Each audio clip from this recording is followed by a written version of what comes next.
नमस्कार साथियों, मैं गौरी शंकर पांडे। आज के वीडियो में मैं आपसे बात करूंगा कि हम निष्ठा ऑनलाइन प्रशिक्षण का जो तीसरा मॉड्यूल है और उसका तीसरा कोर्स गणित का शिक्षण शास्त्र या गणित का शिक्षा शास्त्र, इस वीडियो में हम आज गणित का शिक्षा शास्त्र के जितने भी प्रश्नोत्तरी हैं उसको कैसे हल करना है इस पर चर्चा करेंगे। तो आइए वीडियो को शुरू करते हैं।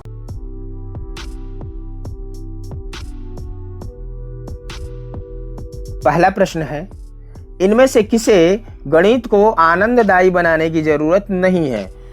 इसका अर्थ है कि जो चार ऑप्शन दिए हुए हैं, कौन सा ऐसा ऑप्शन है जो गणित को आनंददायी नहीं बनाता है। पहला ऑप्शन है केवल समस्याओं के बारे में छात्रों को बताना, दूसरा है परिकल्पना करना और उनका सत्यापन करना, तीसरा है कार्य में मग्न रखना और चौथा है भागीदारी। तो जो पहला ऑप्शन है केवल समस्याओं के बारे में छात्रों को बताना, ये मुझे इस प्रश्न के सिचुएशन के हिसाब से सही लगता है, क्योंकि यदि हम केवल समस्याओं को बताएंगे, छात्रों को कैसे हल करना उस समस्या का, कैसे समाधान करना उस समस्या का ये नहीं बताएंगे तो यह बहुत ही नीरस हो जाएगा और गणित को बोरिंग कर देगा। इसलिए जो पहला ऑप्शन है केवल समस्याओं के बारे में छात्रों को बताना, ये मुझे सही लग रहा है। इसको क्लिक करते हैं और आगे की ओर बढ़ते हैं। दूसरा है व्यंजक x+2 है।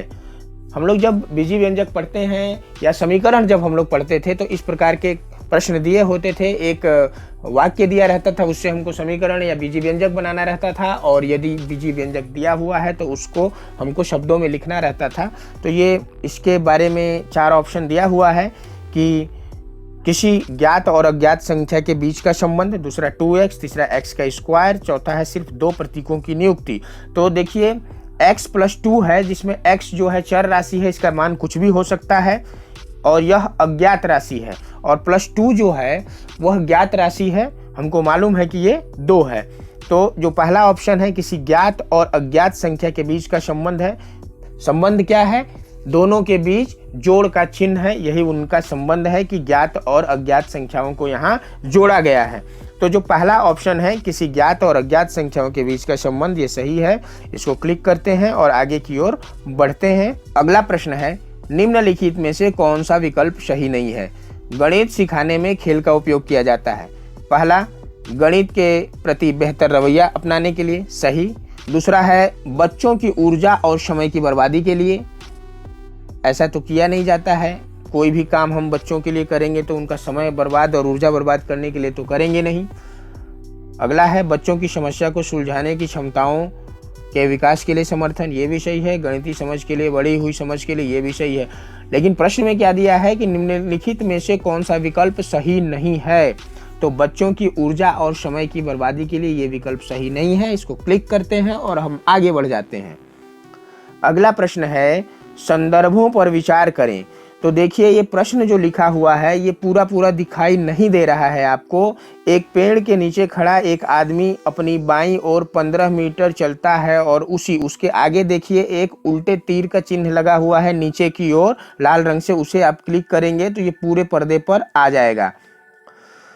एक पेड़ के नीचे खड़ा एक आदमी अपनी बाईं ओर 15 मीटर चलता है और उसी स्थान से एक व्यक्ति अपनी दाईं ओर 20 मीटर की दूरी पर चलता है। दूसरा है अवनी और शुभम 5 मंजिला इमारत की तीसरी मंजिल पर खड़े हैं। अवनी चौथी मंजिल की ओर 15 कदम ऊपर जाती है और शुभम 15 कदम दूसरी मंजिल की ओर जाता है।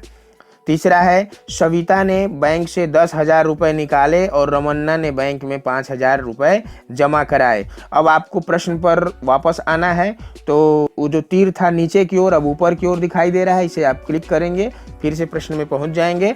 यहाँ चार ऑप्शन दिए हुए हैं, चर, अंश, पूर्णांक और लाइन। तो इसमें सब क्या दिया हुआ है, जैसे 15 मीटर ऊपर, 15 मीटर नीचे, इतना पैसा जमा कराया, इतना पैसा निकाला, ये सारी चीज़ों को दिया हुआ है। तो इसमें क्या बताने का प्रयास किया गया है, जो भी प्रश्न इसमें दिया है, जो भी अंक दिए हुए हैं वो क्या हैं, पूर्णांक में हैं, पूरे अंक हैं। तो ये जो चर, अंश, पूर्णांक और लाइन लिखा हुआ है, इसमें पूर्णांक शब्द जो है सही लग रहा है। इसको क्लिक करेंगे और आगे की ओर बढ़ जाएंगे। अगला प्रश्न है, इनमें से कौन सा बयान सही नहीं है। गणित की पढ़ाई करते समय बच्चे सीखते हैं। पहला ऑप्शन विचारों को सामान्यीकृत करना, दूसरा है गणितीय बयानों को याद करना, और तीसरा है तर्क के आधार पर बयान साबित करना, और चौथा है सिद्धांत तैयार करना। तो इसमें लिख रहा है कौन सा बयान सही नहीं है। तो गणितीय बयानों को याद करना ये सही नहीं है।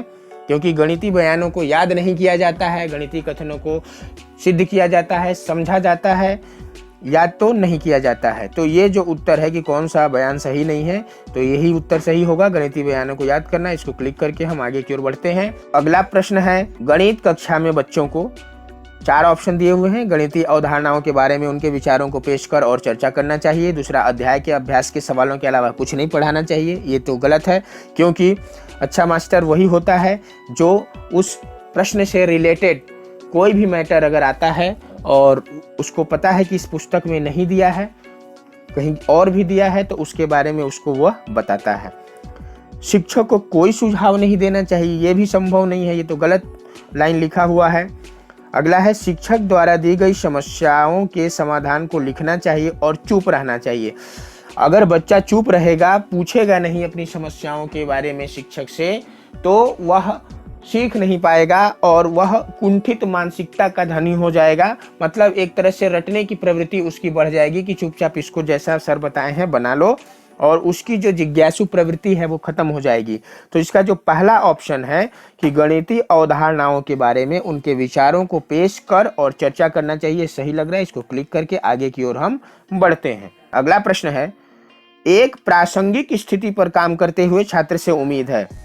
4 ऑप्शन है, यह सिर्फ मजाक के लिए करें, इसमें शामिल गणितीय सिद्धांत की पहचान करें, तीसरा है परीक्षा में लिखने के लिए, चौथा अध्यापक जोर देता है इसलिए करें।